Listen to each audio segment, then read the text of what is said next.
And so the first thing you need to know about fasting is that we fast always. We don't fast in January. We don't fast when church declare fasting. If church declares fasting, that is good. But whether they declare it or not, we live fasting. We live a fasted life. That's the secret of victory in this realm. Ask anybody making genuine impact.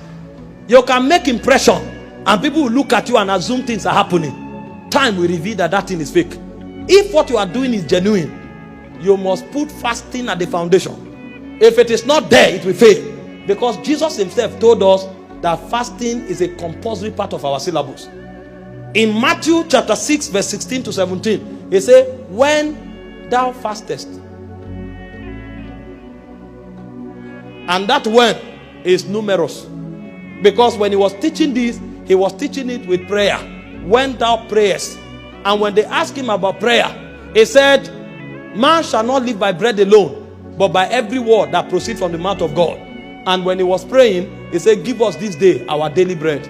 So if you eat bread daily, you pray daily. If you pray daily, then you fast daily. How do you fast? Number one, when you fast, basically fasting, like you know, is to starve yourself from distraction, including food, in order to seek God. That's what fasting is. Starve yourself of distractions, both illegitimate and legitimate distractions, in order to allow you time to seek God. So if you are not seeking God, you are not fasting. It could be a hunger strike.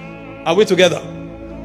But in addition to avoidance of such things, there are a few things that must be added to that starving process while you are yet seeking God. And that's what I mean when I say, how do you fast? You fast with righteous living. If you are fasting and your life and your lifestyle is not consistent with the standard of righteousness, stop. You are wasting your time. God will reject you. So fasting is not just a time of avoiding food. It's actually a time of calling your attention to righteous and just living. Because it is that just living that validates that fast before God. Many persons are fasting, they are oppressing the house girl. The child is eating chicken, the house girl is drinking garri without sugar. You just went on hunger strike for 40 days. You didn't fast. Because that wicked act will make God abhor that you're fasting in this realm. Somebody is fasting and is suppressing his workers at work. Pay salary, you won't pay. You carry their money, you put in fixed deposit. You want to generate some quick interest. Why somebody's child is driven from school? Why somebody has no food to eat? And you come to church, you say, you are a spiritual person. They call you a woman of God. You say, bless you, bless you. You are a wolf in sheep clothing. A wolf. You say you are fasting.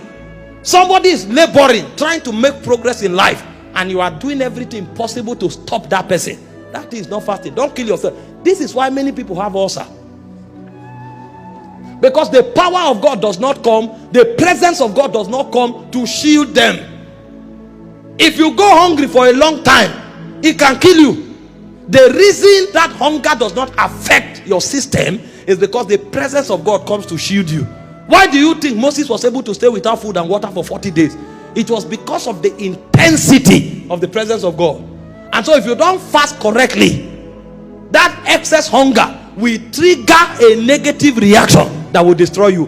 But if you fast correctly, that fasting can become even of medicinal value. Isaiah 58 verse 3 to 6, New Living Translation. I want you to hear this thing, let it sink. So you don't just know it, but you practice it. Get me the scripture quickly. Isaiah 58 verse 3 to 6. It said, we have fasted before you. Why aren't you impressed? They are asking God.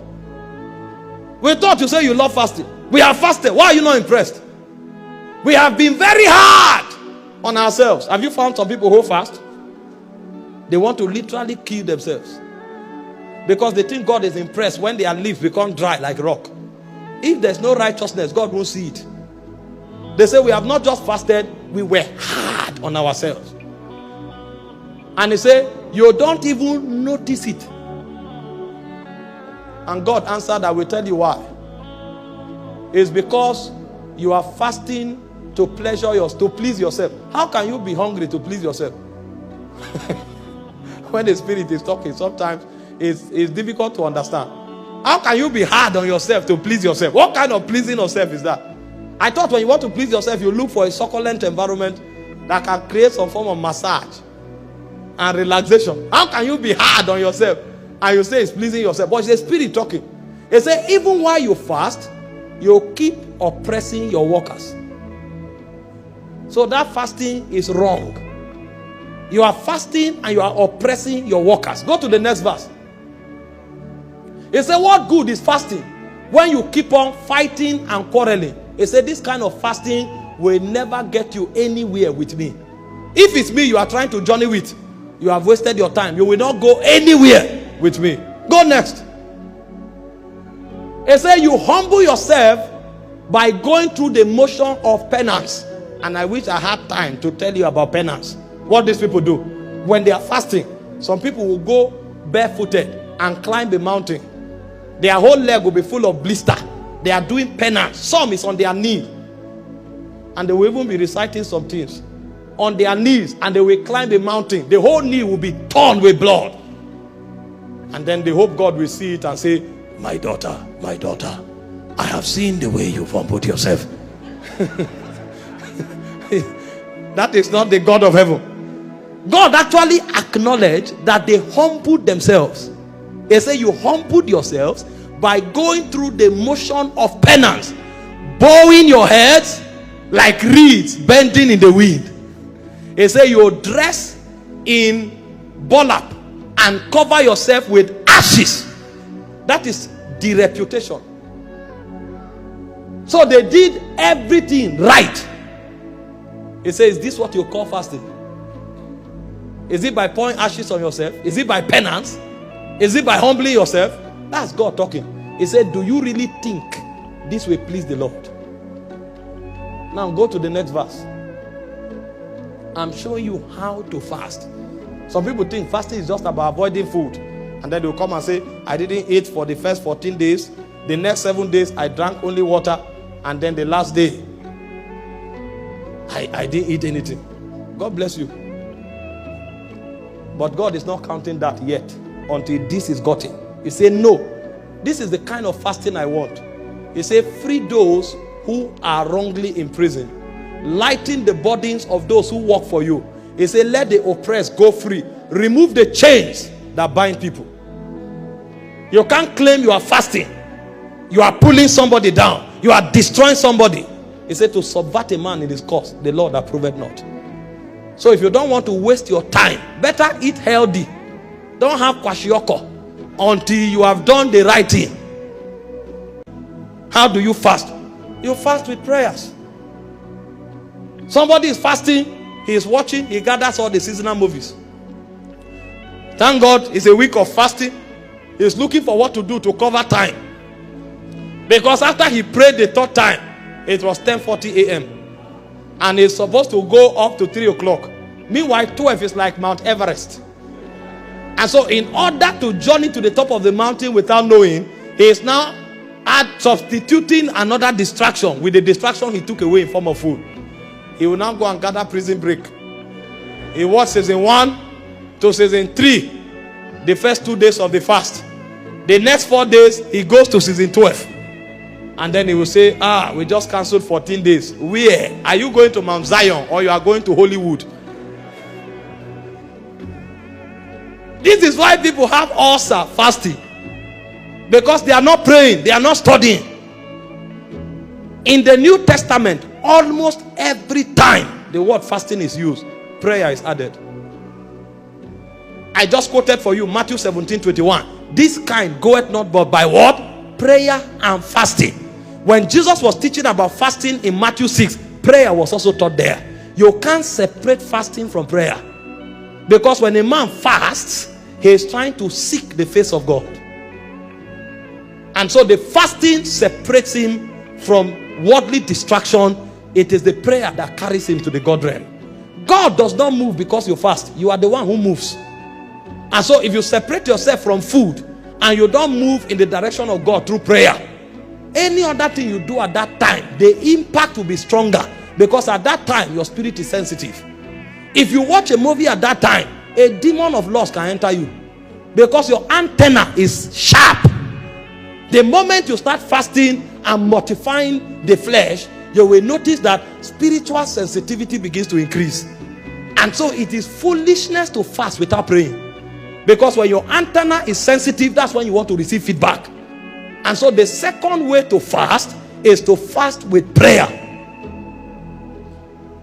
If you know that your itinerary is too choked and you won't have time to pray, reschedule that fast. So you don't allow evil enter your soul. Your soul is porous when you fast.